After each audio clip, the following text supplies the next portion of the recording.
Akşamınız hayırlı, hormatly kardeşler. Bugün yine de yığnaşımıza başladık. Bugün täze bir oturuşuk bolacak. Doğulu täze deme boyunca, mesele boyunca. Indi biz şu an en esasy meselelerimizin birine geldik diýsek ýalňyşmaz. Indi biz bundan öň nämelerini gurrun etdik Türkmenistanda? Konstitusiýanyň ýokdugyny ýa-da bolup bilmejekdigini ondan öňki ýanaşykda gurrun etdik.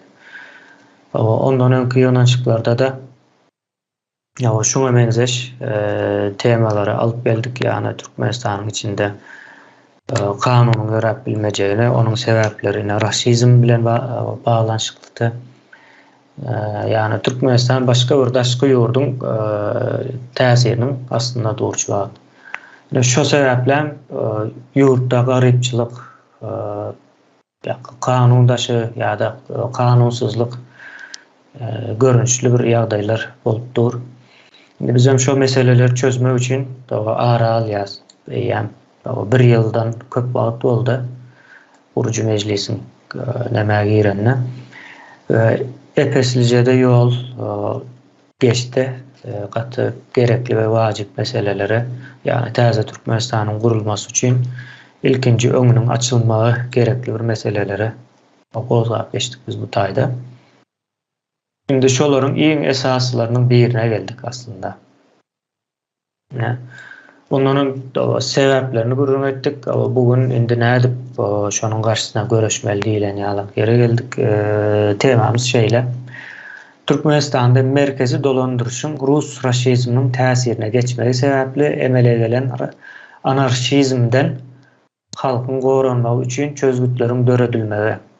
Indi anarşizm bu taýda kanun ve hukukyň ýoklugy, ýani kanun ve hukuk näme üçin ýok? Merkezi bir döwlet guruluşy, halkyň öz ygtyýarlygynyň ýoklugy, diýgem alyp bilersiňiz. Umuman bir yurdun içinde kanun hiç bir zat yok, yani işleme nemesinde yok, yazgıda bar olup bile yazgıda gatkan zat vardır dünyada, şu yazgıda olan zatların katı az möçvere durmuşa geçendir ýa-da.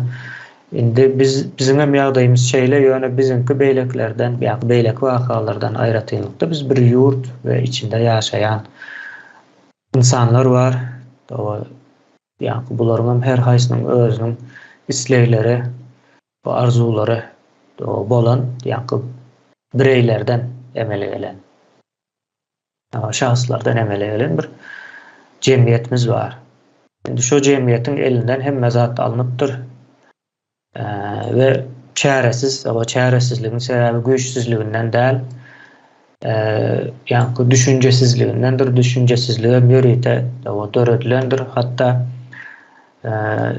yani menin aýdyşym boyunca 1000 ýyldan bäri bizde şu näme gelýär ýok. Ýöne soňky 30 ýylda Sowet Soýuzynyň daramagy bilen bilelikde has agyr bir döwre girdi. Ýani 21-nji asyrda Türkmenistan ýaly bir ýurdun bar bolmagy bir üýtgeçik bir näme ýagdaý gynansak da hiç ýok ýerden hazır Türkmenistan şu ýagdaýa getirildi. Ine biz şoňa da anarşizm diýäs. Indi anarşizme değişler misallaryň gurrun ederiz bugün. 5 minutdan wagt beriljek. Tema bilen baglanşykly kardeşler hem sorap bilersiňiz hem pikirinizi aýdyp bilersiňiz. Esasen ýöne bugün misallar hökmünde biz misallary bir ara alaly. Bolup geçen zatlar Türkmenistanda. Soň indiki ýanaşykda ýene şu bolup geçen zatlary ýa-ni aklymyza sığdyrjak bolar, sygyp bilse eger, sığmajak häzirden ma'lum. Şondan soň biz çözgüt döretmelidirz. Çözgüt hödürlemelidirz cemiyete. Yine şeylerek bugünkü nämämiz ýanaşygymyzyň mowzugy. Söz alyp bilersiňiz. ýa-ni sorak bilersiniz eger ýa-ni näme söz almazdan öň aklyňyza bir demes ýere ýatmadyk bolsa ýa bir azrak düşünmedik bolsaňyz. Hawa sözü men ýeňiş kardeşimize bereýin. Sağ olun. Ine şu Türkiýeden ýurda bar ýalarda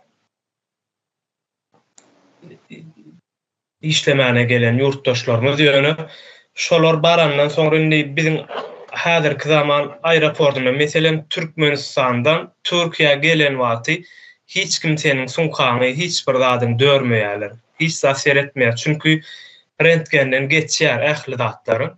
Sen alýanda çykyp gaýdýan bärleri geleninde. Emma Türkiýeden Türkmenistana barlandan soňra hem rentgenden geçenden soňra sunkany açyp bir-birinden içindäki ähli zatlaryny çykaryp dörüp gerek zatlaryna alýarlar, içinden özlerini dip maskara bir ýagdaýda, ýagny bizdäki aeroportdaky işleýän şo taýda nämäň işgärleri oturýar-da aeroportun hem tamojnyň işgärleri oturýar. Migrasiýanyň. Hawa şolar diýerler, ýagny onsoň bärden baran adamlarym beýtýämgem diýen oklar ýa-da etdiýäniň nämede diýen oklar. Arkaýyn gerekli edil soýulmana getirilen mallar ýa-da beýlekiň torbasyny açyp durkalar, ýygynnaklarym näme garaşyp durýarlar, häzir menkinem açarlar. Men näder ýöne näme üçin atjaňyz diýilen ýa-da bir näme ýok. Ýagny adamlar we şu zatlara da näme tapylmagy gerek, ýagny çözgü tapylmagy gerekde. Hem şunu aýdaýyn edim, hem men bir başymdan geçen näme bardy? Wagtymyz barmy? Var. 3 minut var yani. 2006-njy ýylda Aşgabat'a gidipdik. Soňra işläpdik o taýda. Radyrak soňra işlemimiz tıynandan soň öýe näme etmeli, gaýtmaly günümüz. Ýerden çykdyk, akşama çenli aýlanalyň Aşgabatda, ondan soňra ýöräberers öýe. Aýlanmam bilmedik, ýagny bir bazar ýalaky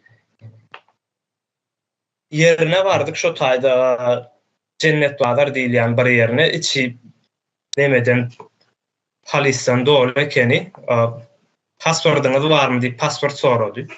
Ýanymyzda däli biziň pasportymyz. Hemen tutdular. Senin pasportymyz ýoklugy üçin tutdular we aporna alyp gitdiler bizi. Şo taýda aporna ýerden sagat näçede 11-däki alyp gidişlerini akşam saat 8-de çenli sakladylar. Ve onun içine bizden soňra apornyň içine adamdan dolu, ýagny gyz, gelin, erkek, ýaşuly, ulaýal, kiçaýal hemmesini ýollan tapany getirdiler. Yer galmady apornyň içinde. Hatta provlonu getirdiler.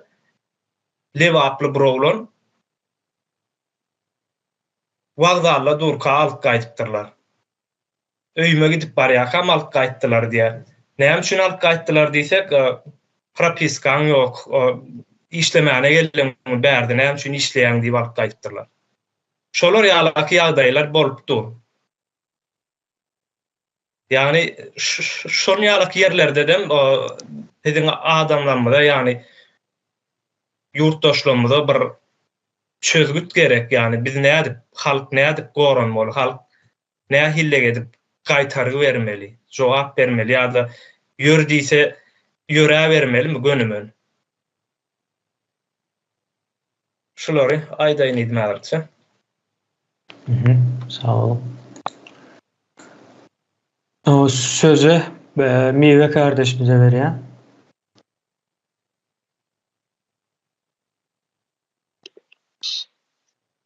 Geliyor mu sesim? Hava. Benim şu yerde birinci dene yine yanı yakında bulan zadı. Açık olan da TikTok'ta bir yıl bundan önkü koyulan maşin gonka mı ya pavşeni skors mu bilen koşuk mu edilen mi şu maşin hemmesini toplap Goradyalı devamın Goradyalına tuttular. Başlığından ad parahat olmalı. Son şu hemmesini toplap tıkandı şoların maşinlarına aldılar şu yere. Son bir bahana ettiler de bunları bir günden son mahkemeye çıkardılar. Sud etmeyene çıkardılar. O yerden bir ne tanış yaşlıları alıp barıp bunları töhmet atan edip edenyalı edip 10 gün neme padvalda sakladılar. Ha indi munyalı aydan da şu maşinde pavşeyni skorusu olsa cezası vardır. Pul tölekleme ya pravasını elinden almalı ama bir de var 10 gün onları tıkıp koymak.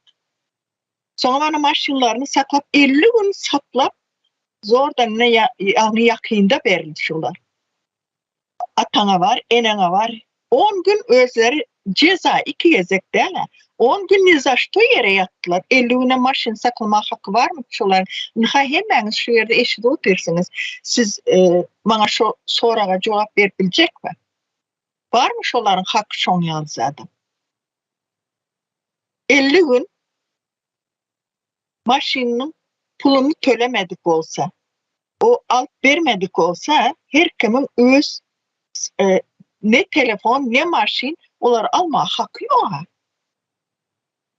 Yine edenetlilik böyle. Men vaktim var mı? Yine başımdan geçirilen bir zat açacak olur. No, 3 minut yalvat var. Ne özümüz 2008. yılda bulan zat 4-5 ayal oturduk. Taze yıla 4-5 gün vardı. Oturmalı şimdi 12 günden Türkiye'ye gitmeye biletimiz var da elimizde. Türkiye'ye gideriz taze yıldan sonra. Toplandık Özbekistan'a geçeriz. Kuru yemişlerden neyiz mi, şordanak mı, çakka mı, şon zatlardan getirelim. Hem çağalarımıza bir stolun üstüne onatolar sonra komu kardeşlerimize şu yerden getirenimizi veririz, bir sevap kazanırız. Satmalı olsa satarız. Ne mi yalan söylemeye gerek yok. Boşam oturmalı 3-4 gün deyip bir Özbekistan'a geçeldiydik. Farap'tan geçecek olduk. Dolu Özbekler var. 2 günde zordan taze yıla yakın olan son berden halta zatlarla doğru barar yaldel granisan yanına. Son şu yerde şoförler hazır. Ben şu Çerçö'den yeni Özbekistan'a geçen haysı granisa biliyorsunuz. Ben bilemiyorum şu anda. Taksici geldi. Siz şu Özbekistan yükünüz hemen yok iken Özbekistan'a geçecek mi? Gelin yine 1,5 saatte başka granisadan geçirelim sizi diye. Ona bindik. 4-5 ayal yaş gelinem var şu kaynanesiyle bile. Hemen gittik Anır'ı. Vardık. Granisanın yapılmasına 1 saat, 1,5 saat vakit vardı. Deklarasya yazın dedi. Gördü elimizde her kimde azrak olsa. Mende indi hemmesinden köpüsü mende de dolarımız var. Bunu gördüler. Onda 10 yıl ettiler. Gepin kıskas şu granisan yapılınca bizi sakladılar. Sonra maşına yüklep yürüm şu upravleniye bir geçin girel deyip bize özlerin upravleniyesini yapardı. Bizim neyemeden olacağına haberimiz yok. Hiç zat indi o yerlerin tanağımızdan yok. Bir zatlar doldurmalı mı kazat deyip maşına mindirdiler bardık. Hiç kim hiç zat düşündüren yok da. Barandan son bir meni alan yoklar. Kalan hemmesini kabinetlere aldılar. Yaş gelin kıyırıp ağlap sesi geliyor. Ben barıp işin önünde durup girecek olan soldatlar içeri son. O gelin ne için ağla oturdu. Yaşacık gelin o gövreli. Onun bir aylık 2 aylık çağası var içinde. Ne mi ağladı otursunuz diyenden son çıkardılar o gelini. Şimdi son o vakti ben bilemiyorum. Benimle hiç kim insan soran yok. Beni içeri mi almıyorlar? Şimdi şu içeri giren ayarlara diyemişler de şu ayağın üstünden bir arzaya biz yazıyor. Siz bir kolunuzu çekin gidiverin. Sizin işiniz yok. Onların amacı şu son yıl deyip onlar korkuzup arza alıp beni korkuzup pul almak iken. O ayarlarına hiç kaysi iş etmenden son onları çıkarıp koyverdiler. Indi yolda gelince son bilip kaldım bolan zatları. Gülüşüp hem gülüyäs hem ağlaşımız gelýär. Näçe günümüz geçti yolda. Ne Özbekistan'a geçip bildik, yine izimize bir taksi, şu yerden bir taksisten kımmat bahar bir taksini alıp öylerimize geldik Çerçeve'inde. 1,5 saatlik yol. Gelenden son 12 günden sonra Türkiye'ye geçecek olacağız. Bizim Türkiye geçiren yoklar. Deport koyuptalar. Gidin siz Türkmenavat'ta emigrasyon başlığına. Ona varsan yok bizde hiç zat yok. Aşgabat'a gidin. Anana var, atana var deyip şeydi bir 2,5 ayımızı geçirdiler bizim. Niye zaşto yere? Sonunda advokat tutup prokuraturaya yaz, o yere yaz, adalada yaz. Son emigrasyon başlığına Aşgabat'a yaz. Hem yerden hat topla elimizi aldık. Yolunuz açık gidip bilyaniz deyip. Şon yalda edip çıkıp kayıttık da boş boşuna eden işimiz yok. Ha şu anarşizme giriyor mu şu? Hava. Ne şon yağlı? Hayatırım şon yağlı. Eden ettilik. Gün günden ondan beter kaytam. 50 gün bir adam maşını saklap verse hem toz içinde maşin. Onan dava edip men Aşgabat'da adalata gidecek, o yere gidecek, bu yere gidecek deyip başlanan son yok alıp gidiver maşinini deyip maşinini veriyorlar. Ne şu? Şuna edeyim dedim. Şimdilik. Hava. Sözü Merdan kardeşimize vereyim.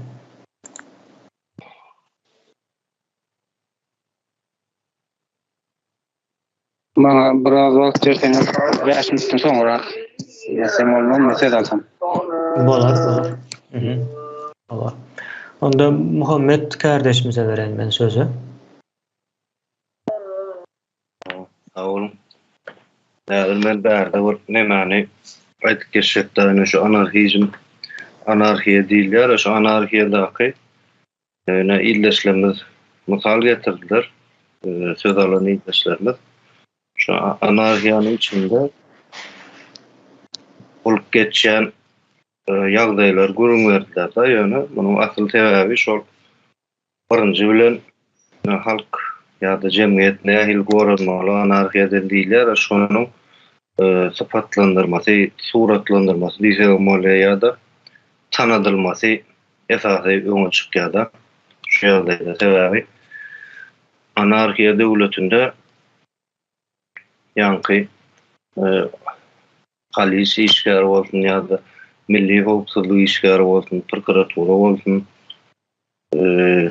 Şular asliýetinde asudalyk goraýjy diýip geçýär şular. Ýöne bular kimiň asudalygyny goraýar? Belli bir toparyň, häzirki döwür Türkmenistanda terrorist topar bar.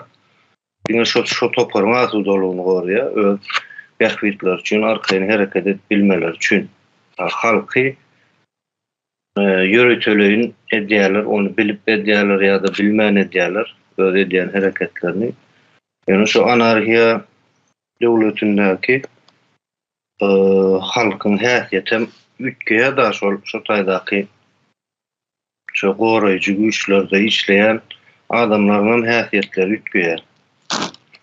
Birinji bilen şol men pikir etişim boýunça şu halk nähil goranmaly, öňürtü garşytyndaky adamlar tanamaly we ýaşap görän döwrüniň nähilek bir döwürlügini bilen ýagdaýynda ondan soň gorak düşünjesi ösüp başlaýar. Näde goranmaly hakynda pikir et başlaýarlar. Şu ýagdaýda gorak bilýärler. Bolmasa ol eýam şu bolmaly, şudur öýdüp pikir edýär şol halk.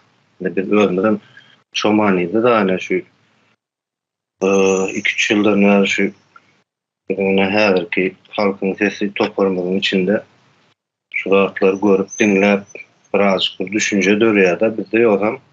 Halk köpçüliginiň köpüsi şeýle bolmalydyr diýär. Onu gora ýollaryndan ýene-de şolaryň örnek pul bermek bilen ýa-da şeýdip şolaryň behwidini ýerine getirmek bilen goralyandyr diýär ýa-da şol meselelerin içine şeýdip çykylyandyr diýär da. Aslında oňalyk däl, men pikirimçe birinji bilen düşünmeli, karşımızda kimler var?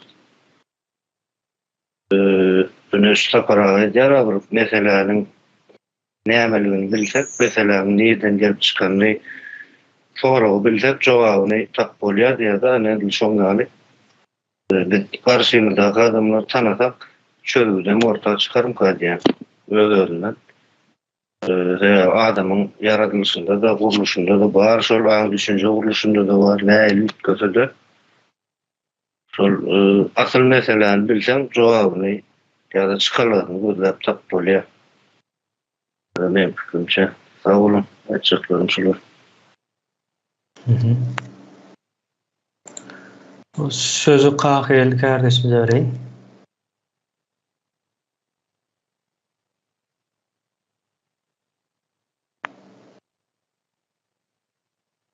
Ne bulan şu Ayşe hükümet biri ne için nemesi yok. Oraya mayval bulu geçecekti. Banklara yok, istatlara. Kanun yok. Her karış oldu. Netice yok hiç. Orta, hakiki orta taraf. Açın onu. Emre. Olur ne diye son etti.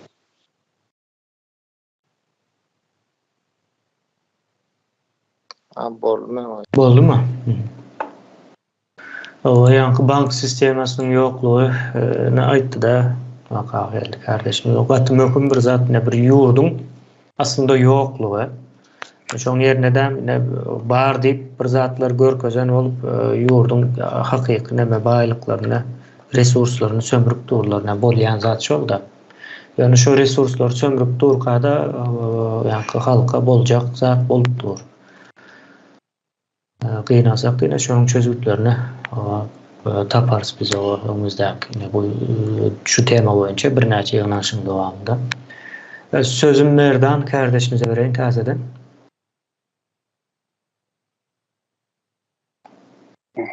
Esenlikler yurttaşlar. Benim istada anarhizm yani anarşi sözünün Türkmençe nemesini karşılıklı nemesini açacak olanlar. Yani kanunsuzluk. Kanunsuzluk diýmem Türkmençilikde neme diýil yani. Gün güýçlüňki gapyrga diýişliňki diýil ýa-da. Ondan istada men ýene öz ilimden mysal getirjek. Yine täze diýip bir marda ulu kerhana vardır. Şonuň düýü ortada çykkanlygy belli. Indi bizim öz ýöletenimizde de süý dönümlerini işläp çykaran kerhana vardy kiçirek. İki tane oğlan olup işleýärdiler. Birden ýaş oğlanlygy ýyllar hem işledýärler. Et ilimde organik bir arasa önüm ödürleýärdiler. Indi üstada şeýle ýa-da ol geçdi. Mardan geldi. Analogo diýip bir zat var. Ýagny ýöletendäken kerhanadan bahana tapdy. Onuň beýle, bunyň beýle diýip muny ýapmaň uruna çykdylar. Onuň beş gün iş etdiler buny. Hindistada ýene anarhizm ýüze çykýarda, ýani kanunsuzluk, öz ýurdunyň ýani bähwidiniň gorunmaly derene raşizme hyzmat edip ýani kanunsuzluk, ýani kanun ýokdugyny istada neme diýär-de. Öz hereketleri bilen görkezýärler. Ýoksam sen öz öndürji kerhanany, iş beriji öndürji saglygyna set, saglygy belli bir muktar adamyň saglygyna peýda berip duran önümiň öňüni ýap açmaly derenen üçin başga ýurduň bir bähwidine sen ýapmaly ony. Oňa ýene de bir gorumaly däme aslında. Kerhanany gorumaly sen yerli milli kerhanany. Ýene bir ikinji mysal bar. Bir näçe ýyl mundan Awganistanda bir maşgala göçüp geldi. Şu wagtky Tajikistandan mülteci bolup gelen türkmenler vardır. Şolaryň arasynda bir näçe var spesiýa ýeçek diýip bolýar. Şonuň ýaly dolup ýatyp gezdiler. şu yol ötende Oğan Molla diýip tanalýar. Bir tüsli bir değişik adam var ol bizim yurdun adyny Gul Mehmet mi bir tüsli adam var şonuň. Onun adı näme däldi indi şonuň alyp barýan hereketi de indi ilde bu tanalýar Orsedyň çalsy Orsedyň agenti diýip. Indi bulyň edýän hereketleri bizim ine etrap meheme gulluğu vardır. Şonun içine varıp şu taýdak işgärleriniň mertebesini depeläp gaýdyp yani öz behwidine yani raşizma behwidli olan çözgütleri hiç kil nemesi kağıtsız, yenesiz, dokumentsiz dil üstünden yankılan mertebesini depkiläp aýdan etdirip bilýän adam da. Şimdi bulum yerli, yerli näme ýüzlenjek bolan mehemelere öz mertebeňe nerden aýtyp başga döwletiň bir adamsyna sen öz mertebeňi depkiläp ýene de şu taýda işlemäne dowam edýän bolsaň senin adamlyk ýa insanlyk derejeň ýa watandaşlyk derejeň nähili nirelerde ýa sen watandaşmy ýa ol ýurdun ýaşaýjysy ýöne. Yani watandaşly ýurt ýaşaýjyň arasynda gat ara tapawut kämdir. Vatandaş boljak bolsaň toprağı üçin almalam bermelem diýe ýaşaýjy bolsa diňe ziýan ýetirip gelýär şo taýyk ýurduna. Agram bolýar şo töwrege. Näşe anarhiýaň bir näme misallary aýdyp otursaň kän biziň ýylda şeýle bolup duran wagtlar. Sağ olun. Sağ olun. O sözü Umida kardeşimize verýän. Salam kardeşler. Şurada anarşiya dep aýdyp geçdik.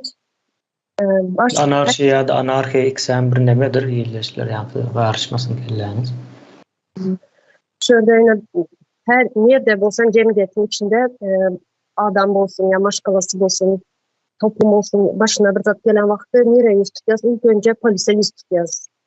Ben şu başıma gelen bir misal aydıklarım 2014 yılda oğlum 9. klas okulda bir klastaş oğlanı bilen uruşadık. Aslında oğlumun son eşitişime göre hiçbir günahı yok iken uruşadıklar şu mektepte eli dövülen, iki yerinden, sünyeğinden dövüldü.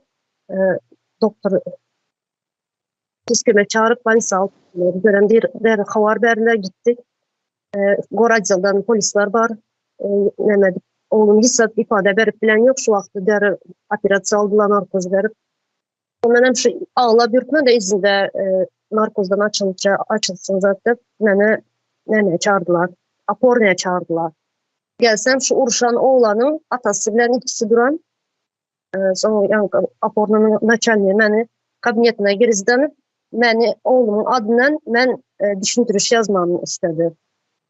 O aydınlarına eşliğe oturdum. O eşime göre o oğlanın atası biraz pulurak yerde işlerken bu polise pul verip polisanın masraflarını söylemeyecek olup şunyalı bir neme oyun oynayacak olan. Sonra yankı naçalniye dinledim. Daha senin dedim gepini kutaran son senin kabinetinde dedim konstitüsiya var mı dedim. Neymiş edecek dedi. Şu aydan zatların bana emmesini dedim. Şu maddesine konstitüsiyadan tap ver dedim. Sonra yüzme garap durdu. Neymiş edeceksen onu? Sen neyme köp bilyen mi dedim bana. Ben ayttım sen dedim. Oğlum al dedim. Narkozdan açılan yok dedim. Sen oğlumun ifadesini almayın dedim. Klastaşlarının dedim. Gören adamlardan ifade almayın dedim. Sen neyme hakkın var bana dedim. Gelip oğlumun adına dedim düşündürüş yazma dedim. Ben hiçbir düşündürüş yazmayan dedim. Sen oğlum açıldı narkozdan açılansın dedim. Gidip oğlumdan alacaksın klastaşlarını gören adamlardan alıp dedim. Son dedim bu dedim ben gol çekmeyen dedim. Ondan beri ben gol çekmeyen dedim. Ses gitti ýaly. Ses eşitdiler. Yok gelýär. Geldi. Şu son eşitişime göre şu oğlundan pul adam oğlanın atasından pul alıp benim oğlumu günekkar edecek bulan eken balisanın pullarımızdan bizler özlerimize töletecek bulan eken. Sonra ben muğalımlarından, klastaşlarından soraştırıp görsem oğlumun hiçbir günahı yokken oğlum şimdi gidip oturan yerine gelip asılıp uruşadıp şunda elle dövülen eken oğlumu. Yani şu pul almak için apornun načalniği bana şunu yalı benim oğlumun adından düşüntürüş alacak oldu benden. Benim sonra hemşettim bana institutsiyada şu bolan cinayet maddesinden o kadar ben şunu dedim sesimi çıkaran yok. Dikkatlerini koyup kovardı seni. O adama yani ben doktoru balsanın masraflarını kullettirdim. Ben az berde dedim ben yukarı açıkça Goracı'la çıkacak bana dedim. Bu aydan gepim bilen dedim. Ondan sonra ben çıkart oldu. Böyle bar gitti. Yani şöyle hazır açacağım. Bizler polise gidip yüz tutacağız bir zat bolsa. Yani polisler pul için bizler şu halkı ezmek peşindeler. Sözümü tamamladım sağ olun. Yani bunu sözümde şunu aydın kanunu bilmeli halk.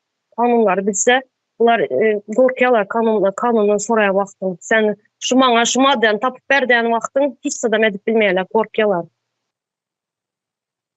Sağ olun sözüm tamamladım.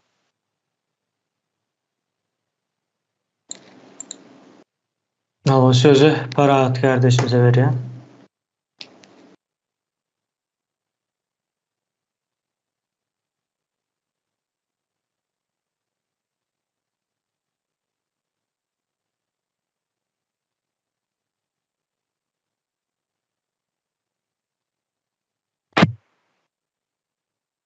Hormatly kardeşler, hayırlı akşamlar hemmenize. Edim William İmer'dan. Geliyor.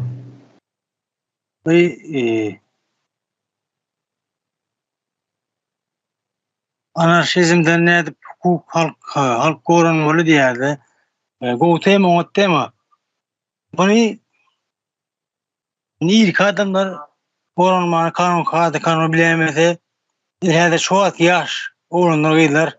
30 yaşlı oğlunlar bilmeyen sebebi ol kanunu mektepte öğretmeliler. Yaş kaç ağlara neyme kadar neyme doğruyu akkule karanı öğretmeliler. Şunu bir de öğrettiler. 6. kısım 7. kısım yazmışsın. Bir yıl Türkmenistan'a bir yılcık hukuk deyip tapak geçe. Bir yılcık. Oğlum hep dedi bir gün. 9 ayın içinde hep dedi 4 oğlum 9 ayın 2 ay 3 aya cevap dik gidiyor. Paketimi dik geçiriyorlar. Şu da hukuk tapağını biz borcu 4 ay 5 ay. Ondan oğlum hep dedi bir gün oku diyorlar da.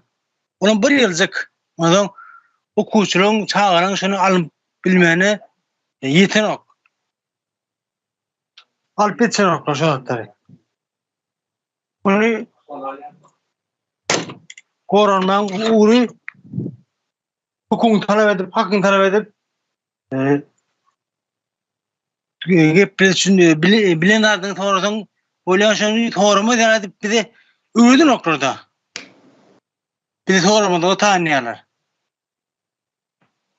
Küp adam, küp yaşlar hadir konstitusya diyen o ne mi deyip soruyor? O ne konstitusya ne mi?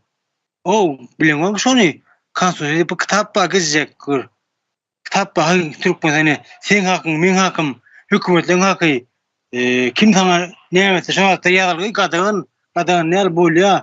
Kim bazı statüası yazılı dur desem şunu bilmeyenler var. Ben o hayran alıyorum sonra buraya niye çağıraydı? Şu şey okudurmanı olur. Hukuk tapağı okudurmanları düşünen. Bir de biraz okudurmanlar son kulları okudurmanlar ya da onun yerine başka vasıta koyarlar da. Onun yankı yenişin bilen soru bayağı çok da bir soru verdi yani. O yatladılar yemiş.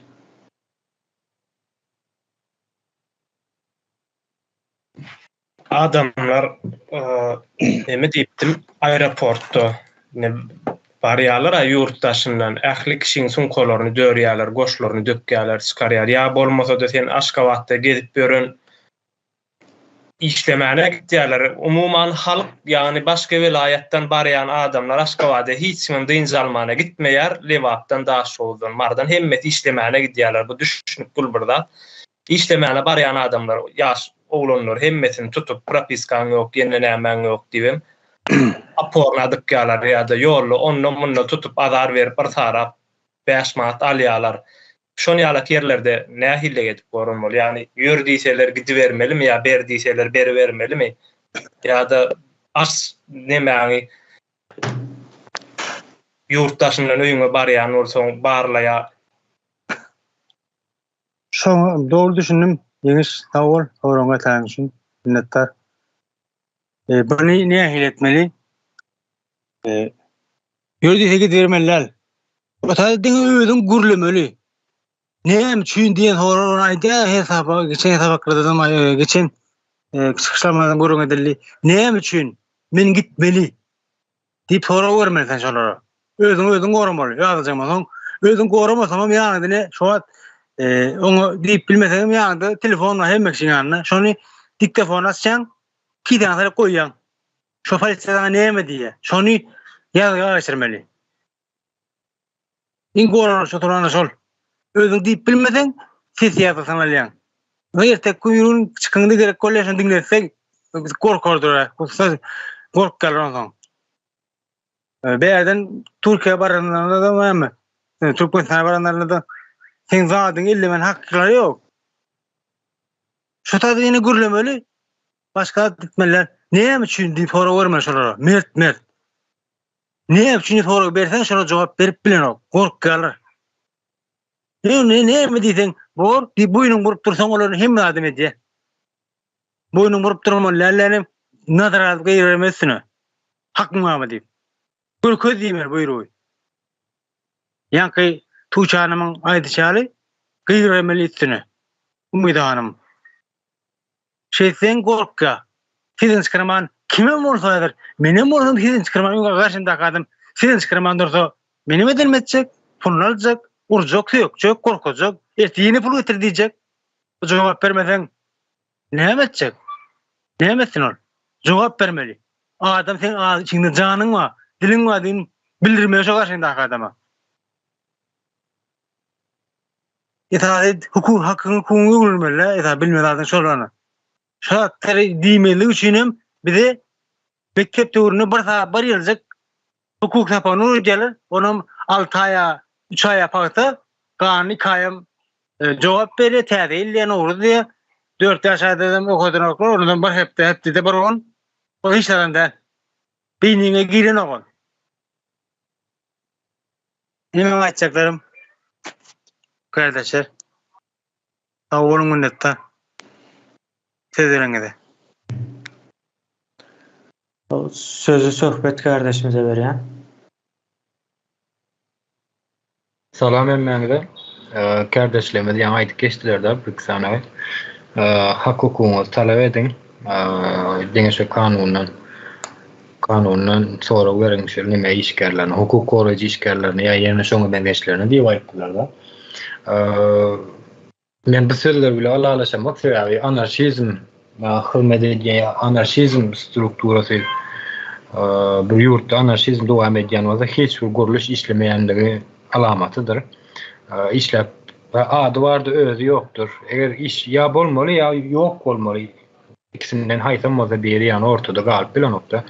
Sen istedikleri var, sen o kanun näme? Kanun hiç da o yerde o kanun yani diňe kalıjy ne var yani işleýiş bu prinsipleri bolmaly. Ine bir zady neme getireýin, mysal getireýin.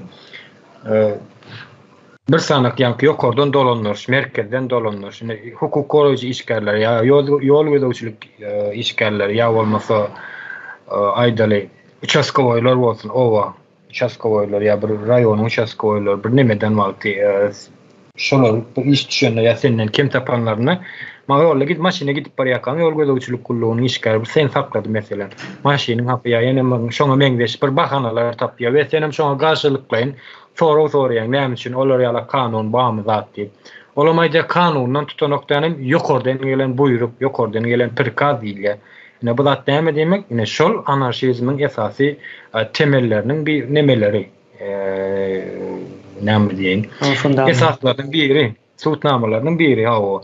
Ya olmasa yine velayetlere hakim belleýänler, hakim goýýanlar velayetlere ya etraplara.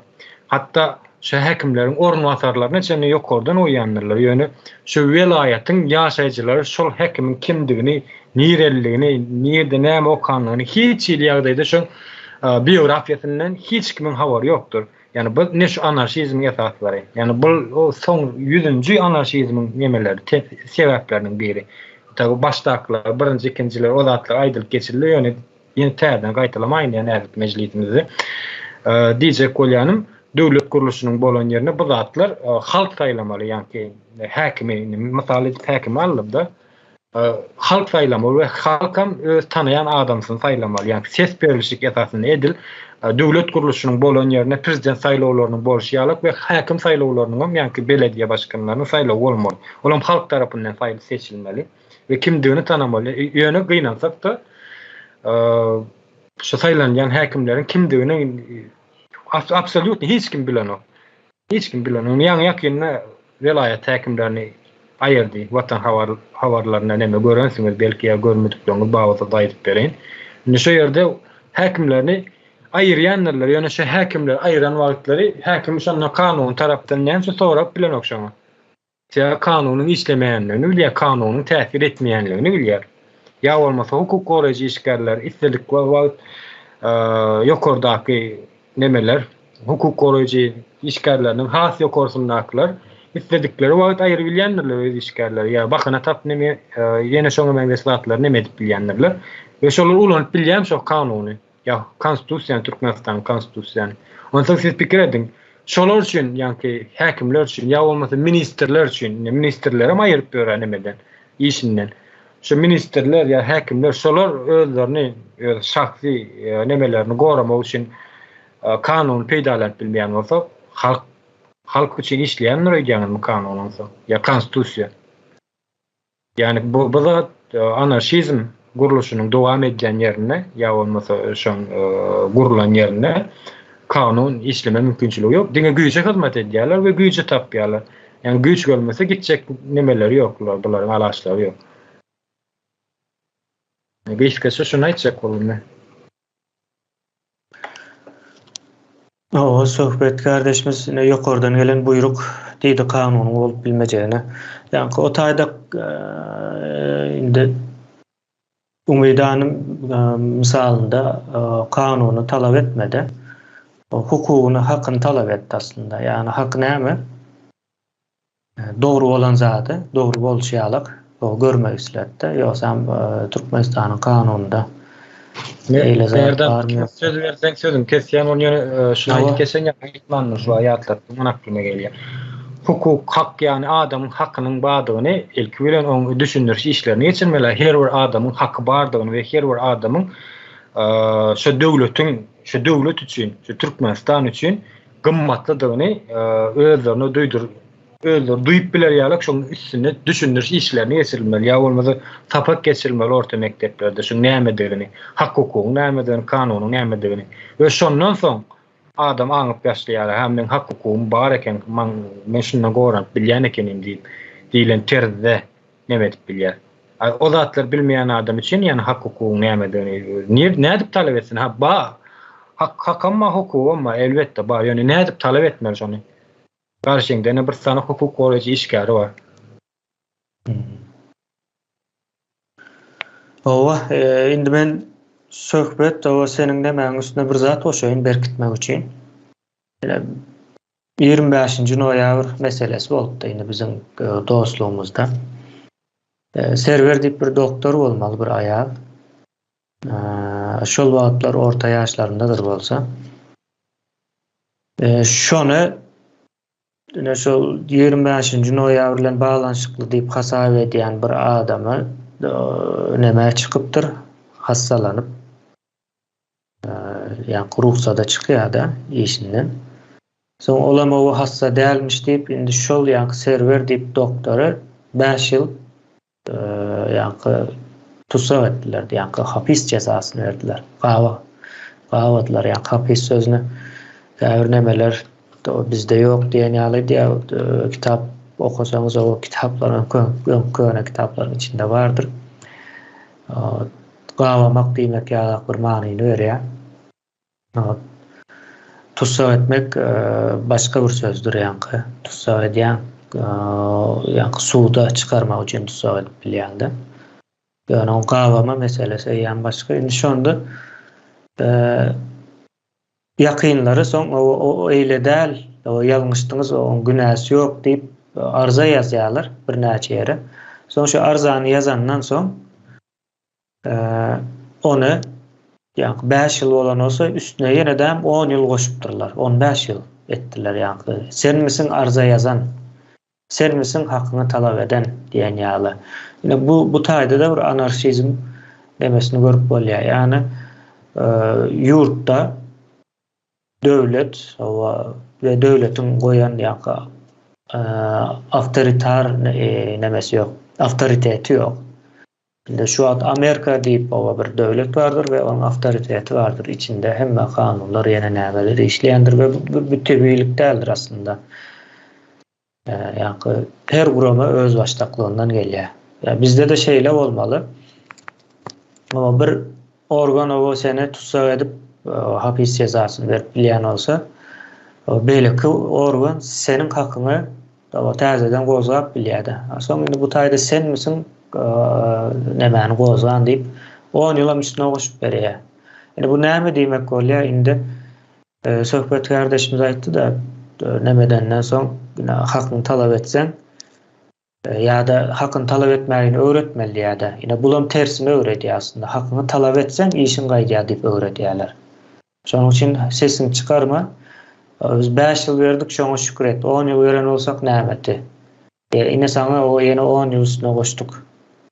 Misal üçin şonuň ýaly ýagdaýlarda ýurtda dolu o kanun we hukukyň ýoklugyny görkezýär. Ýani bulam anarhizm ýa-da anarşizm diýip nähil edip demetseniz, düşünseniz şeyler bir ýagdaý bar.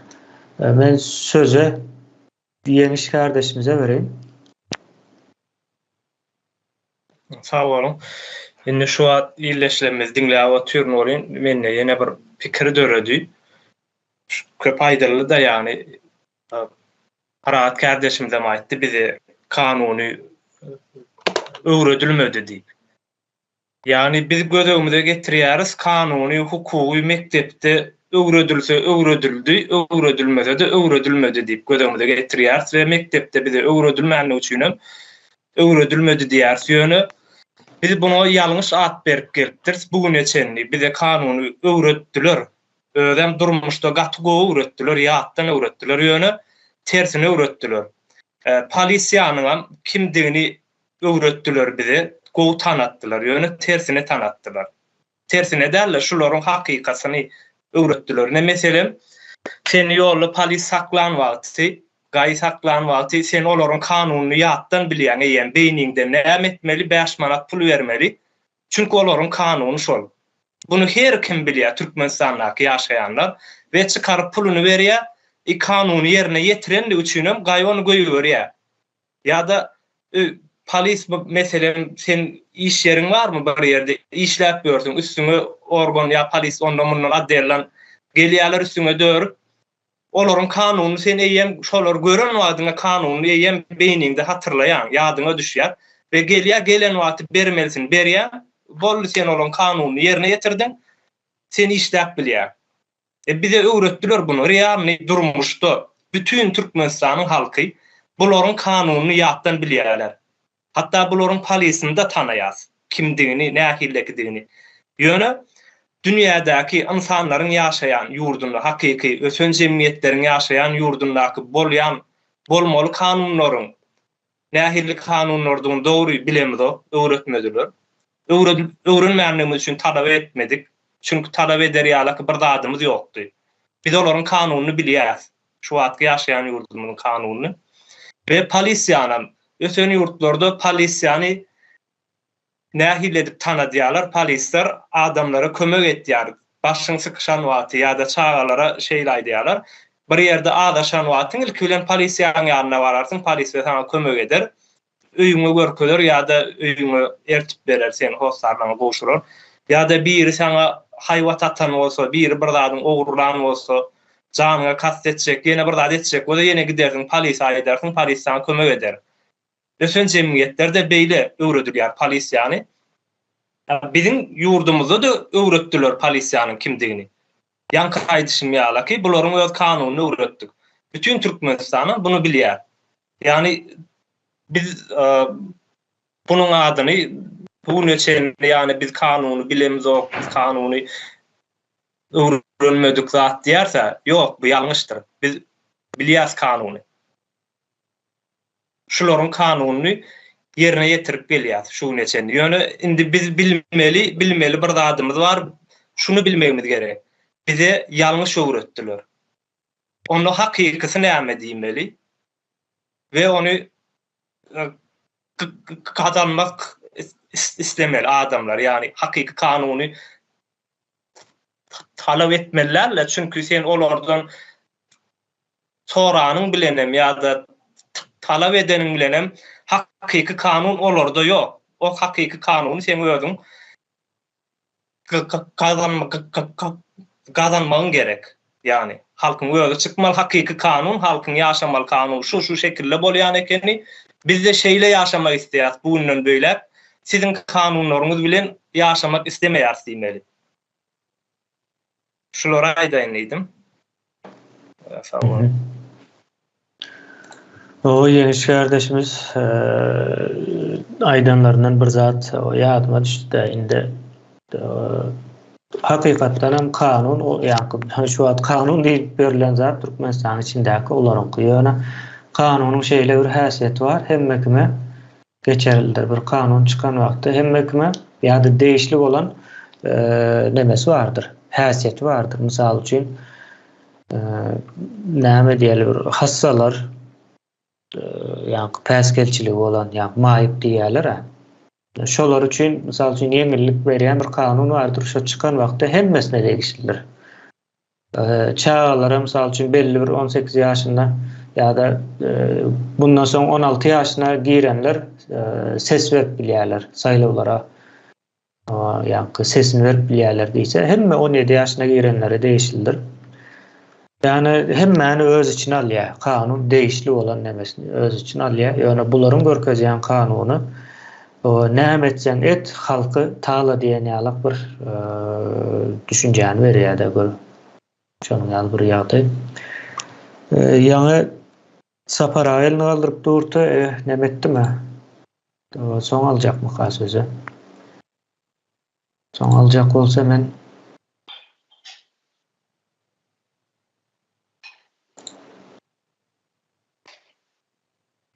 näme bereýin? Maňa diýen sözi soňra berseň o sebäbi müsait derleýin. Bolýar. Sözü Kakyldy kardeşimize bereýin. Oğlum sözlerim. Yan kaydana üstüne koşayım ben. Şäheriniň içinde ödülde oluşu. Priyede yapırlı yolun gırasına dur. Mariyın naçanlık kaydın. Meni bir mağazından çıktı. Aynam kakka reaksası bulan. Benim kırardan çıktı. Açtım kim senli? Men sonra. Beni şäher polisi. Urwan normal adı. Hamillet öyle ama. Ay dedim çıkarman aynam kaldır. Aynam yaktığında. Krukta durýar, şo taý saklat hemen. Men näme etdim diýdim. Ay bizi başlyk diýe sakla diýdi. Başlyk diýdim. Ne maşyn edim. Anadan ömrüm, ne de dokumentam. Başlyk gelse iş yerine araýdym, hiç gaýtdym, hiç dinlemem. Bular ýany köçede kanun ýok. Onyal bardak etýär.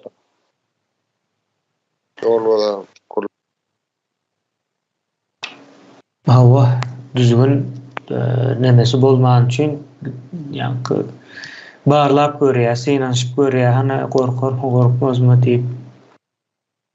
Şol bizim bu taýdaky şu ýygnaşykdaky maksadymyzdan biri şol neme bolmaly, halka düşündirmeli. Bular hiç bir kanuny esaslanan ok, Türkmenistanyň içindäki ne hökümete ne hiç bir döwlet edarasy asly bolan bir kanuny esaslanan ok, kanun çıkan wagtda o çeşmesi halktır kanunun. O bizde çeşme hükmünde halk hiç yerde görülen ok, kabul edilen ok. Demek o halk özüne çeşmedirinde bu gesek şeyle olmalı bolýarda. Kahel sözüm tamamlan olsun. Nowatdaky kardeşimize söz vereyim. Bolly. Halmurada sözü size geçirýän. Sağ olun, hormatly kardeşler, men şumal öz bilen hemme eden çıkışlarını dinläp otyn, o başgaňyzdan geçirilýäňizi aýdyp oturýarsyňyz, o şu kanun işlemeyen döwletde anarxiya bolýar-da. Anarxiya diýmegem indi türkmençe geçirsek, indi men öz düşünşime göre o edenetlik bolýar. Gün güýçlüğün Oğurga diýişlik diýilen bir söz bardyr. Ene şol kanun işlemeyen döwlet ene şol reali düzgün tertip hareket edýär. Eger o düzgün tertip kabul etse, anarxiyany men bilýän zatym mundan bir 105 ýyl mundan ozak Orsiýetin taryhynda gördükde. Şol ýa-ni olan padşahlyk rejimi ýykylanyna Sovet Soýuzy gurulmaka ýa Lenin hakimiyeti almaka ene şu taýda anarxiya bardy. Edenetlik döwlet ýok, konstitusiýa ýok, hökümet ýok, istat ýok. Edenetlik kim güýçli bolsa, kim eline ýaragy bolsa şonky. Şu anarxiýanyň ýol başçysy şol döwür adygan adam ýa-ni Batka Mahno diýerler. Mahno diýip biri bardy, ol Ukrainada hareket eden ýa-ni bir gün görseň aklan tarapyndan, bir gün görseň gagallan tarapyndan kim onu köpürak pul tölesə ýa neresi özüne peýda boldy, şonu edip beren adam. Öz goşuny bilen, ne şuň kunşy Prigozhin bar, ýa-ni Yevgeni Orsiýetdak. Edil soň esasyna hareket edip ýöne özü baýamak üçin bir gün bir owan çapýar, oňa pulny alyp Beýlekowa paýlýar, o görünmek üçin. Ondan bulow bilen olow birek ene gan ýa-ni düşman bolup durda ganlar. Ene şol real hareketler bardy. Mundan 100 ýyl ozan indi bu kun biraz başara formada Türkmenistanyň gaýtalanyp dur. Konstitusiýa ýok diýenden işleýän ady bardy, özü ýok. Bunu eli bilen tutup ya şondan haýyrlanýan adam bolmasa demek konstitusiýa ýokdur kardeşler. Şonu dogry düşünelim hemme. Konstitusiýa şondan her bir insan ýa-ni doğan ya dolmadyk bäbekden enesiniň garnyndan başga ölýänse şol konstitusiýada ýazylan ähli maddalardan ullanyp bilýän insana ene şonu aýtyp bilýär. Ene şu konstitusiýa işleýärdi. Onun därdi ýokdur. Onu halk üçün bir konstitusiýany ýazyp, özleri üçin başy göze görünmeýän ýa-ni ogrulan kanunlary ullanyp ýaşalýan döwletde ol eýem ene şu ýa-ni anarxiya getirýär. Bizde de soňky 32 ýylda anarxiya. Maňa orsat berdiň men aýdyp berek, näme üçin bizde Türkmenistanyň we haçan anarxiya başlandy? Son 17-nji 24-nji ýyllar aralygynda ýa-ni anarxiýa ýol başçysy Nestor Mahno diýilen adam şol Orsiýetde ene şolar ýargyrgynçylyk eden. Hep hakimiyet ýokda, ola medeniyetdi. Orsiýetde de Ukrainada da. Indi bize döwrülüp gelsek soňra Sovet Soýuzy ýa-ni Sovet hökümeti gurulandan soň bilen resmileşdirilen anarxiya. O ýa-ni Sapraýan bir aýdan sözü bar, ýa-ni Türkmenistan Suhan näme bol? Babaýy çagyrany Xulopok Suhan Babaýy fiýes. Xulopok net Sulhan Babayev ne etti ya da demek şu pasta olsa sen otin bolmasa sen yok diyen ya da yine oğlum anarxiyan bir görünüşü. Türkmenistan'ı yol başçılar çalışıp geldi. Pasmak çalışan yani. Olya, Sovet devletine ayırdık. Karaslığı çıktı diye SSR yıkıldı. Her bir devlet öz baştaklarını vurnamalı. Onu ıglan ettiler, kağıt yüzüne. En son gün bir olup biz Türkmenistan ıglan ettik. Men şoňa şaýat, men şol parlamentin agzasy diýer tüýnaryňyz. Niyaz şol anarxiyan başlan adam şol. Näme diýdi? Ýani keminen sözün biraz başga sırada baýtjak bolýar. Ýani oň diýen sözü bar. Şunu betbelle goýup. Oň diýen sözü, şu meni gorlan, näme etseňiz, näde betseňiz, şu halky omoldyk goýsaňyz hakyňyz bar diýdi. Men ýöne dilime getirip bilemek oň hem maýdan sözüni. Şoňmy? O bir efir, ondan bana siyasi medeniyet yol veren hatta. On ağzına getirip halk barıdaydan paýşdyrdylar. Ýöne şol diýdim, ol şonu etdim. O sözünne halka ýa-ni bal paýlady, ýeňsetinden pysa gurdy. Şoňa ynanyp ýa-ni şo sadalyk näme diýip gurrun etdiler de kemine bilen saparaga. Ene şo biziň sadalygymyz we biziň samsyklygymyz bolup çykdy. O da kana sada bolmagam, ynanjaň bolmagam, yorumçy bolmagam, Allah tapşyrmagam. Hemmece biderek zatlar ekler. Biz diňe özümiň ynanmaly, görýän zadymyzdan ynanmaly. Ýalňyş bolsa şonu düzeltmeli. Şonu maňa şutaýdaky Ýewropadaky durmuş görkezi. Şo halklar şeýdip ýaşap bilýän ekenler, diňe öz hakykyny goramak üçin orta ýa köçä çykmaly ýa talap etmeli. Her bir zat üçin. Bizde bolsa Türkmen kadym Türkmene yok diýen ýaly. O şuň Türkmenler bizden bolany gorkak bolan o zarymsa bolsun diýip ılgap beren adamlar bar da köpüti hemmete diýmeýin bol. Ýöne biziň aslymyza seretsen, biziň kanymyzda ol atababalarymyzyň ýer titreden ýa ýurda dünýä özüni görkezden atababalarymyz bar. Şoň üçin şu zatlardan uğralyp biz indi anarxiýadan diýilmeli, geçmeli ýa onu gutarmaly. Ýa anarxiýa bizi iýip gutarmaly. Haýsyny diýen bolsak, ene saýlaw biziň öňümizde dur. Ýoly biz saýlamaly. Biz diýen halk bizim kurucu meclis bolup şu halka göreli bolmaly. Ya biz adalatyň tarapyny anarxiýany ýok etmeli, täze Türkmenistan bolmaly. Ya da şu halka el bolap onu her kişi öz günü bilen bolmaly. Şonum şol ýanky jenayetkar topor bizim boýnumyza dakşak bolýar. Biz şonu ettirmeli däl, kardeşler. Şolary ýol berdirmeli, halka da düşündirmeli. Sizi täzeden gaflat uqsyny uqlatjak bolýar. Odalar niýaz uqlatdy, her biriň gapyňyza ene gölel sygyr beren, Mercedes beren. Aýdyň indi siz otursaňyz kardeşler. Siz ýaş oglan uýdular. Aýdyň ene taňyza berdimi niýaz? Şol öz wada beren gölel sygyr bilen Mercedesini, ha? Ýok. Hemme zat yalan, yalanny gornalan. Hemme zat yalan. Innem bu şu yalanın netijesinde inne 60 götermi Türkmen halkymyň hana Türkiýede talabançylyk edip dünýäde haýyny Türkmen şunu aýşardyp geder diýip agzyny olup pasyrdan haramda ene ne güne saly biziň gülýal halkymyz. Ýöne o halkymyz bir zady bilen bilýänne şu Türkmeni ýeriň aşagyny 7 gat ýeriň aşagyny soksun. Ýöne adalet ýene de şu halkdan öňüp dömüp çogup şu betonunum ýaryp şol ösümlik bolup çykar güneşe. Şonam ene size de otursunuz şuň kun. 32 ýyldan soň. Diňe size men işiňim hem umumy işimizde üstünlük ardy etmek galýada. Ýöne şu anarxiýany ýeňmese başga bize ýol ýok. O gurban bolam hiç on tohumam hiç beýleksep bir köpük dünkü ýa çykyşyny sapara bolan kemine aýdyk geçdiler-de. Şolar Türkmen bolýan bolsa biz Türkmen däl. Şeýle.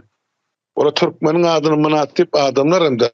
Biz onun şahsy durmuşyna da giremdir. Ýöne öz halkyny, öz watanyny, öz topragyny, öz şu 7 gat ýeriň aşagyna ýatan 70 nesile ine şu ikiligeten haramda adalary biz olary öz aramyzda goşup biljekler. Dinleyen şu sağ olun bir biraz wagtyňyzy alan bolsam, men ýöne uzagrak ýerde görleşip otyn. Sağ olun dinleyen şu. Sağ olun. O sözü Sapar kardeşimize ver ya. Evet, sağ ol kemine. Kardeşler sağ olun. Ben dinledim. O Halmra dağınım son dinledim. Sağ ol Halmra. O fikirler aydan. Neme bir daha ünsüngü çek koyan. Hem de adın atını seyredilmeli. Düğününden kan aydan son sebepler vardır. Ne bir devletin ya cemiyetin ya toplumun dedi. Ya da halkın demetinde önümçülük yok burada. Devlet yönetilen demelerin önümçülük yok olsa bayılık yok da. Devlet dine soygunçuluk bilen meşgul olduğunu rol yani. Devletin adından hareket eden kuruluşlar. Dine soygunçuluk etmeli. Bu kanundur. Tebigatın kanunu alak kanun. Sonra verip gördünüz mü? Lan Türkmenistan'da. Militen sana 100 bin dörke. Onun ayrıklarını yaşadıklarını gördünüz mü? Şu ayrığı yaşap koyan mı? Onun o. Onu ne etmeli? Soymalı sizi. Düzü nerede? Bunu görmüyorsunuz. Önümçülük nemçil yok. Önümçülük değil, ticaret gibi aydayanlar. Alıp sat, nemetmere, Suuda. Siz Arap mı? Ondan alıp bunu satıp demet görür yani. Sizin medeniyetiniz de var alıp satıp demet görür. Önümçülük nemçil yok. Şu soru verin var. Ne? Yok. Yahiyle oldu önümçülük vardı. Ne bizim doğrumuzda önümçülük hatım ulur başladı.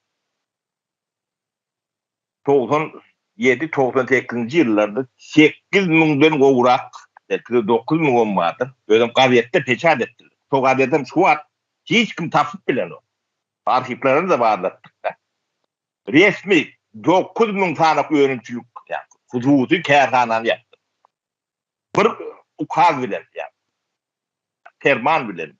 Yarın ferman. 32 yıl geçti. Şunu dilini alayan adam yok. Yani cemiyetimizin kürenliği. Başka ne diyeceğimi bilmem. Sodatlan nemektir. Bu jurnalistem tezini çıkaran ok, bu yazıcıdan tezini çıkaran ok, bu aydın değerlen, bu iş adamsam değerlen böyle bir pervasızlık o. Yani çünkü militen tanı kent diyeyim yok. Olur, dine soygunçuluğu eder. Başka hiç etmez. Nereden eklentin? O kamyonu gelip dura. Milite de derler. Devletin neyse tane kurulması var. Devlette işleyen neyse 100 bin tane adam var. Olur nereden eklenmeli? O çeli soyunmalı. O düğün şu taydan yatanır. Önümçülük nemçil yok. Nemçil onu hiç kim uğran yok. O da az olsa onun üstüne hem küçük yok ki. Yani bir kıl atları düşünüp sonra vermeli. Bu da atları çözmeli. Öğrenmeli. O bir yani normal bir adam şekilli cemiyet, halk, devlet olma niyetimiz, teelimiz bağ olsa yani yetir çağlamız adam yalak rahat düzgünlü, tertipli yerde yaşama umudumuz bağ olsa şu zatları siz gündeme çıkarmalısınız. Zatla gururun etmelisiniz. O önümçülük deyilen zat Türkmenistan'da yok var. O önümçülük deyilen zat o küçücük nemelere deyilenlerdir. o öňümçülügüm ýoklugyň sebäbi hiç bir kanun goran o. Döwletiň ýoklugynyň büyük sebäpleri. Ol öňümçülük ýok ýerde 100 miňler, 1,5 milyon halka, Türkmenistanyň içinde 1,5 milyon halk ýok da. Bu adam 7 milyon diýen bilet hatýarlar. 7 milyon halk var diýerler Türkmenistanda. Eşitdiňiz mi? Şuňa näme üçin hiç bir türkmen normal şekilde yetki urkudyny. O yalan sözläp bilýär. O siz onu kabul etmeli. Niyaz bu arada Kalmurat Ağdak geçti de Gölöli Tığır. Sizin yani şu cemiyeti Gölöli Tığır bilen Allah bolyan orta bunlar sizin ağzınıza sıçarır. Onu bir ede otuyorlar. Sen her zat bilen size Allah bolyan orta o sizi ne ederler siz?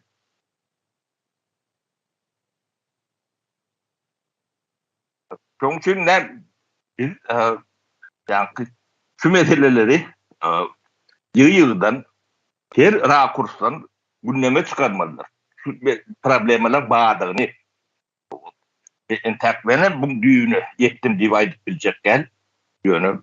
Yönümçülük yok olsa.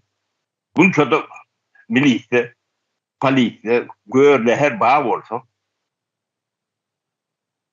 Altıman olmalı. Başka hiç atmalı bile yok. Bu tabi ne kanun, yalanın bilenem, vatanın bilenem demeden işleyenlerdir. İşlemesi mümkünüm der. Göz için yakın ministerlere ayıran olur. O arada da ben bir kır aydayım, ruhsat verden bir kımdulu alayım. Yine minister ya da şoğun benimle bu vedifeleri vardır. Şu vedifeleri kim belliye? Prezident belliye şeyler mi? O vedifedeki adamın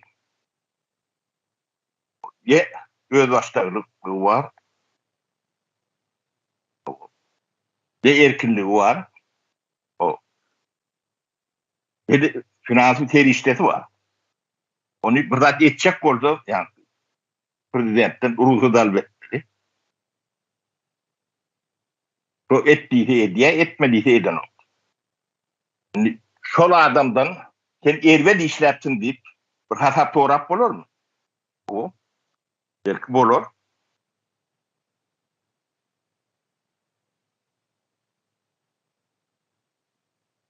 Onu sen erkinlik vermesen, yeteceklerini edip bilmesen, fikrine mi edip bilen o olur. Bir ministerin erkin televizyonda, radyoda, gazetede, jurnalda edeceği işin fikrini aydan yerini görüp müdür? 31'ler. Görünlersiniz. O adam kıymet erkinler. Bunu erkinler ipon üstüne hem mi deme hani yüklap olmadı. Çok aylığına teredim. $100, $500, $1,000 oldu. O. $1000 aslan kellesi yala kelleli adamini sotayda oturdu. İşler bilir mi? Onu burada torap bilir mi? Bunu günahkar edip ayrıya onu günahkar etmeye ilk olarak öğrenir. Yani kim bunu nazarda ediyen oldu, işe alan oldu. İlk olarak günahkar, birinci günahkar şu oluyor. Yani prezidentin gözü oluyor. Prezident diyen adam tek başına devlet yürüyen olsa birinci ministri ayranla çoğundan bile ödü yok olur gitmedi. Sebebi alan ödü, paylan ödü, iş uyguyan ödü. Onun ödünde erkinlik var. Planlat edeyim. O erkinlik yok olsa planlat etse de yine de bunu yaşar olacak. Onun için eden o. Doğru mu diye? Ne için risk sınav? Düzgün sonralık koyulun. Ben ne mi diysem son edecek. Bana biat edecek diye. Şoň üçin şu taýyk tarnaça dediler. Ýöne onu aýranly ödemeýärdi. Bu ne kadar ödedi? Birinci adam. Minister de. Ya 30 yılda neyse minister ayrılan olsa şolun birinde de günah yok. Bolsa da yok. Günah şonu şu tayyip koyun adamda. Birinci olsun. İlk bile şu cevap vermedi. Şonu işten ayıran oluyor öden bile gitmedi kabinetiyle. Dünyanın hem verdi şunlarla. Onu yani siyasi ne biçim olunuyorlar. Eşek yaptı. Ya kadyolat bu şeyini değil yani. Cemiyetin bu atla ne yaptı Toran'o? Gaytan çok yani minister olsun veya eylekli olsun, beylekli olsun çok üstüne hücum ediyendir. On günahı prezident bilen günah geçse günahı. Günahı bolup bilir. Elbette bolup bilir. Yani çok günahı bağ olsa prezidentin günahı edin çok kıyalak olur. Belki de onkudan kendi olmalı. Yani goyan, alyan, iş uygar çok. Türkmenistan'da erkinlik yok ama. Ben şu rahatları aydayınlıydım. Yani vaktim kanlı ettim da. Belki tema kavat geleyen neldir? Daha oğlum dinleyeniniz için.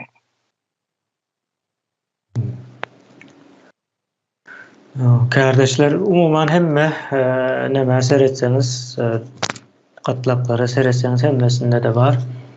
Son men yankı meyve kardeşimizin gurrun görenine bir komentari verecekti. Pikir edin yankı ne için yankı meyve kardeşimizinkine sayladın diyseniz migrasiya bilen bağlanışıklı taraf vardı. Pikir bir adam Türkmenistan'ın içinde yaşayan doğulan adam adatı bir günlük durmuşunun bir parçası kazanç ya yine daşına çıkma, yurdun daşına çıkma, yurdun daşından içine kaydıp gelme bu bir yurdun yankı vatandaşının, yurttaşının adatı durmuşunun içindeki olmalı zatların biri.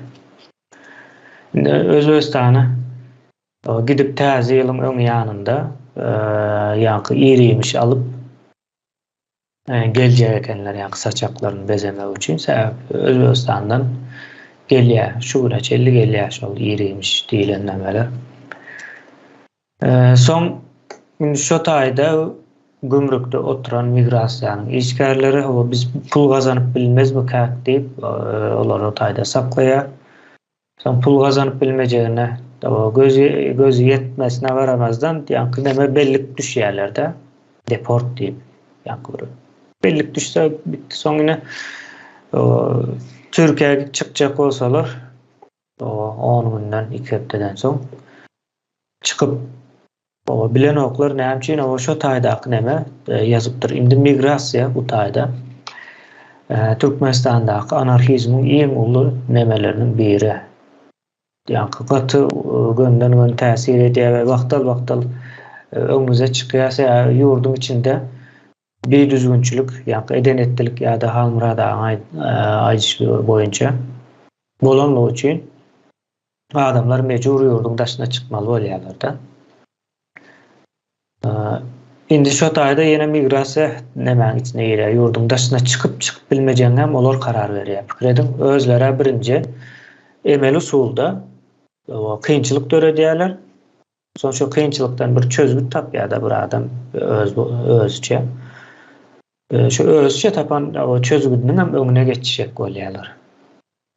Hiçbir Türkmenistan'da hiçbir adamın garantiyası yok. Hiçbir yağdayda. Nece vakti yaşap yaşamayacağının garantiyası yok. Sağlıklı olup olmayacağının garantiyası yok. Bilimli olup olmayacağının garantiyası yok. Töhmet atılıp yankı nemede türmelerde çüremeyeceğinin garantiyası yok. Maşgalası dargap gitmeyeceğinin garantiyası yok. Umuman hiçbir zadın garantiyası yok. Türkmenistan'ın bir yurttaş yok bunda. Bir kıyınçılıklı yağday var. Bu yine nemelere de değişli. İş dünyasına da şu an iş dünyasından gerekli ya da hakyky iş adamlarynyň hemmesini ayırdylar. Onun yerine anarhizmin şertlerinde işläp biljek iş adamlaryny getirdiler. Indi ýa Sapara ministrim gurrunnet de ministrler hem belki 20-30 ýyl mundan bardyr. O ýene Saparada ministr bolmasa da şolaryň nemesinde bolup aýdan gurrun berýär, bardygyny görýäs, bilýäs gurrunlarynyň. Ýöne şu gün şol näme tap bilmeýäňiz, näme üçin diýilende olaram ýa-ni günümüzdäki ministr bolup berenler hem ýene-de anarhizmin şertlerine uygunlaşan anarhizm şertlerinde işläp bilýärler.